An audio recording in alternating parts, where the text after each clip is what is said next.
Hello everyone, welcome to my channel. So today we're gonna do the process of oogenesis. What is oogenesis basically? So oogenesis is a term which manages with the formation of mature female gametes. Mature female gamete. Okay mature female gamete जहाँ पर आपकी formation हो रही है ओवा की ओवा. The formation of mature female gamete is called your oogenesis. Just same, it is like here we are forming ova, but in males the term we use is spermatogenesis. Spermatogenesis is the formation of your male gamete. Okay, here we are forming female gamete. So we'll start this oogenesis topic. So here I have made a mother and her womb. Okay, so in her womb there is a girl child which is in a embryonic development. Right now it is undergoing the embryonic development. So what happens is the girl child's ovary started making ovas in her ovaries. Like meiosis has been done in her ovaries. Meiosis have been done. Now she is undergoing to meiosis 1. अब यहाँ पर meiosis 1 start हो रहा है. जो meiosis 1 का पहला step होता है वो होता है प्रोफेज 1. जैसे ही वो प्रोफेज 1 स्टार्ट करती है वहाँ पर उसको अरेस्ट कर लिया जाता है. That stage has been arrested. वहाँ पर वो डिवीजन को अरेस्ट कर लिया गया. उसके बाद कुछ नहीं हो सकता. जैसे ही वो वूम से बाहर आई, ये प्राइमरी oocyte यहाँ पर बन चुके हैं. अभी प्राइमरी oocyte जो छोटे छोटे एग्स जो होते हैं ओवरी में इस चाइल्ड गर्ल चाइल्ड के अंदर बन चुके हैं already primary oocyte. Now after giving the birth ये अपना पूरा प्रोसेस कंप्लीट करती है. अब क्या होता है यहाँ पर जो प्राइमरी oocyte है उसके ऊपर एक लेयर आ जाती है ग्रेन्यूलोसा. ये ग्रेन्यूलोसा जब लेयर आती है तब ये फॉर्म कर लेती है प्राइमरी फॉलिकल को. अब क्या होता है जब बर्थ होता है, बर्थ पर इनके लाइक ओवरीज में मिलियंस में एग्स होते हैं, ओवाज होते हैं ओवरी में, क्योंकि यहाँ से ये लेकर आ चुकी हैं वोम से. She has gotten her ova in her ovaries like in million. Now from the birth to the puberty ये ओवाज अपने आप डिजेनरेट होना चालू हो जाते हैं. समझ लो, क्योंकि क्या होता है कि वो एनवायरमेंट होता है जिसके अंदर ये डीजेनरेट होना चालू कर देते हैं.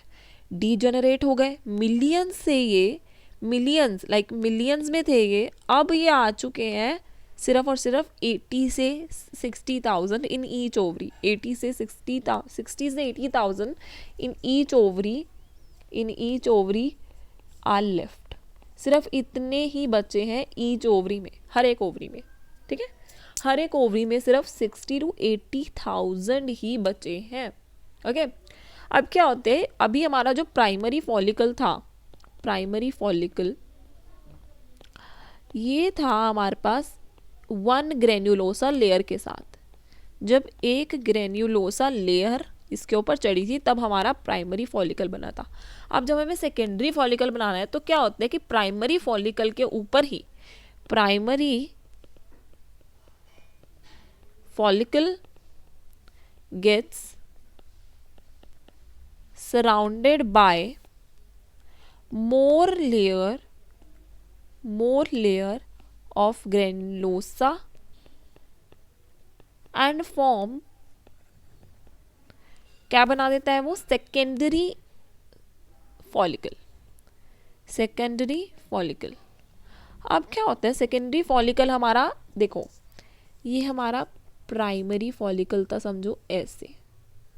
ओके, ये प्राइमरी फॉलिकल है, इसके अंदर अभी ओवा है.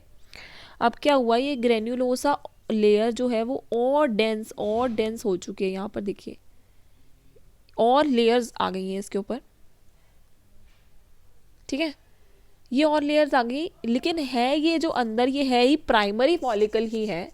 बस ये लेयर चढ़ने के कारण हमने इसको बोल दिया सेकेंडरी फॉलिकल. है वो अभी भी अंदर प्राइमरी, सबसे अंदर जो है वो प्राइमरी फॉलिकल ही है अभी तक. बस हम उसके ऊपर लेयर्स चढ़ाए जाएंगे और हम उसका नाम बदलते जाएंगे. ठीक है, अब आगे आ जाते हैं. अब आगे क्या होता है, जो सेकेंडरी फॉलिकल है वो सून ट्रांसफर हो जाता है tertiary follicle which is characterized by a fluid filled cavity called antrum. अब यहाँ पे क्या हो रहा है कि जो आपका सेकेंडरी फॉलिकल है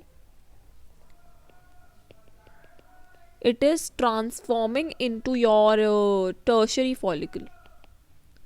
ओके, टर्शरी फॉलिकल में ट्रांसफ़र हो रहा है. अब द थीका लेयर, अब एक थीका लेयर भी आ गई है, और थीका लेयर इस दो तरह की, outer theca externa and inner theca है इंटरना. अब यहाँ पर एक बहुत ही इंपॉर्टेंट बात नोटिस करने वाली है कि क्या होता है. Primary oocyte with in the tertiary follicle, primary oocyte with in the tertiary follicle, ये टर्शरी फॉलिकल मान लो और लेयर के साथ, यहाँ पर ये जो अंदर के साइड है, ये अब क्या हो रहा है कि यहाँ पर टर्शरी फॉलिकल बढ़ रहा है साइज में. यहाँ पर tertiary follicle undergoes meiotic division. Meiotic का मतलब first meiotic division. First meiotic division जाता है और दो बॉडीज बनाता है. एक आपका बनाता है secondary oocyte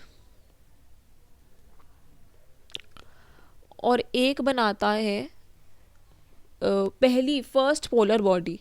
first polar body, अगर आपसे ये पूछा जाए question that what is the like procedure of first polar body, first polar body आपकी कैसे बन रही है, कौन से डिवीजन से बन रही है, तो you will say tertiary follicle में मियोटिक डिवीजन हो रही है. मियोटिक डिवीजन के बाद हमारी दो अनइक्वल बॉडीज बन रही हैं.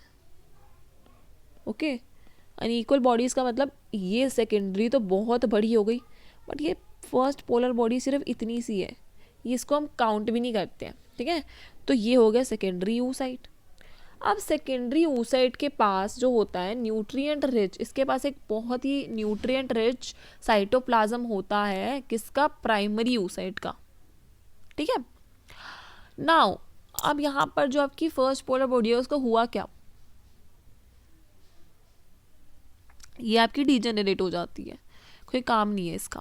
अब यहाँ पर जो टर्शरी फॉलिकल है, अब वो यहाँ पे मेच्योर ग्राफियन फॉलिकल में कन्वर्ट हो जाता है. आपका टर्शरी फॉलिकल ये आपका मेच्योर ग्राफियन फॉलिकल में कन्वर्ट हो जाता है ना.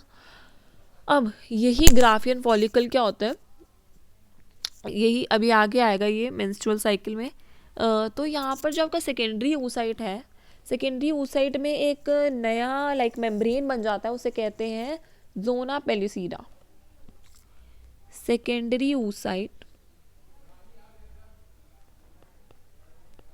सेकेंडरी oocyte में आपका एक लेयर बन जाती है, या फिर आप मेम्ब्रेन भी कह सकते हो, forms a new membrane called zona pellucida, है ना, जोना पेलिसीडा. ठीक है, ये ए सेल्यूलर लेयर होती है, सराउंड कर जाती है किसको, सेकेंडरी oocyte को. अब यहाँ पर ये जो जोना पेलिसीडा है, जैसे ही आपका जो स्पर्म है ये इसके कांटेक्ट में आता है, ओवरी है, ये ओवा है, इसके बाहर एक लेयर है जोना पेलिसीडा, ये आया आपका स्पर्म, है ना. ये स्पर्म का जो हेड है, ये जैसे ही इसके पास टकराएगा, यहाँ पर अपना जेनेटिक मटेरियल ये ट्रांसफ़र कर देगा. तो जेनेटिक मटेरियल ट्रांसफ़र हो जाता है, फिर यहाँ पे पहुँचता है, ये पूरा प्रोसीजर होता है. मतलब जैसे ही स्पर्म का हेड आया जोना पेलिसीडा के कांटेक्ट में, उसने सारा अपना रिलीज कर दिया. ठीक है, जेनेटिक मटेरियल. अब आता है ग्राफियन फॉलिकल. अब क्या होता है, जब हम मेंस्ट्रुअल साइकिल हो जाती है ना, वहाँ पर ग्राफियन फॉलिकल जो है, ग्राफियन फॉलिकल रप्चर हो जाता है, गेट्स रप्चर. ये रप्चर होने के बाद ये पूरा ये जो था, ये मेरा, ये सपोज करो मेरा, यही मेरा ग्राफियन फॉलिकल है मेच्योर वाला, है ना. अब इसका क्या हुआ, ये यहाँ से जो है, यहाँ से ये टूट गया, ये रप्चर यानी कि फट गया ये. तो क्या हुआ, ये जो एग है ये आ गया बाहर, है ना, ये निकल गया बाहर. अब ये इसको कैच कर लिया आपका फिम्ब्रे ने, ये फिम्ब्रे है आपका, फिम्ब्रे ने कैच करा. अब ये मेंस्ट्रुअल साइकिल के लिए जा रहा है। अब क्या हुआ, जैसे ये वाला तो चीज़ हो गई है ना, ये वाली चीज़ अब हो गई, ये अंडा वंडा सब निकल गया है, सब कुछ एग ओवा जो भी निकलना था वो निकल गया। अब ये वाली जो ये जो है ये बचा, इसका क्या होगा, ये आपकी कॉर्पस ल्यूटियम बन जाएगी, कॉर्पस ल्यूटियम। और ये बहुत ज़्यादा प्रोजेस्टेरॉन रिलीज़ करने लगेगी, प्रोजेस्टेरॉन जो है ये रिलीज़ करने लगेगी, ताकि आपकी जो एंडोमेट्रियम लेयर जो टूटी है मेंस्ट्रुअल साइकिल आने पर वो बन सके इस प्रोजेस्टेरॉन के कारण। ये पूरा प्रोसेस आपका ओव्यूलेशन कहलाता है, ठीक है, ओव्यूलेशन, ठीक है।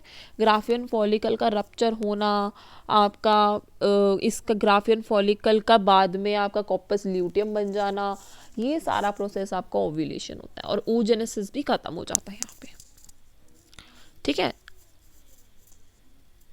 अब यहाँ पर आप बोलोगे कि अगर मैंने फर्स्ट पोलर बॉडी बनाई है तो सेकेंड पोलर बॉडी कैसे बनेगी। बेटा देखो, सेकेंड पोलर बॉडी कैसे बनती है, जैसे पहला फर्स्ट मियोटिक डिवीजन कंप्लीट हो गया, अब सेकेंडरी oocyte जो है वो अपना सेकेंड मियोसिस करती है, फिर वो एक ओवम और एक सेकेंडरी पोलर बॉडी बनाती है, एक ओवम बनाती है और एक सेकेंडरी पोलर बॉडी बनाती है मियोसिस 2 करने के बाद। और मियोसिस 2 करने के बाद तो सब कुछ खत्म ही हो जाता है प्रोसीजर, है ना। तो ये आपका पूरा एक प्रोसीजर था oogenesis का, कि oogenesis कैसे हो रहा है, कहाँ से जनरेट हो रहा है, एम्ब्रियोनिक डेवलपमेंट। आपसे अगर ये क्वेश्चन पूछा जाए कि oogenesis कौन से पीरियड में इनिशिएट होता है, इनिशिएट आप क्या बोलोगे, कब इनिशिएट होती है। ये इनिशिएशन चालू हो जाती है जब एक गर्ल चाइल्ड वूम में होती है, ठीक है। सो ये हमारा oogenesis ख़त्म हो जाता है अब यहाँ पर ही। तो तब तक के लिए थैंक्स फॉर वॉचिंग, बाय।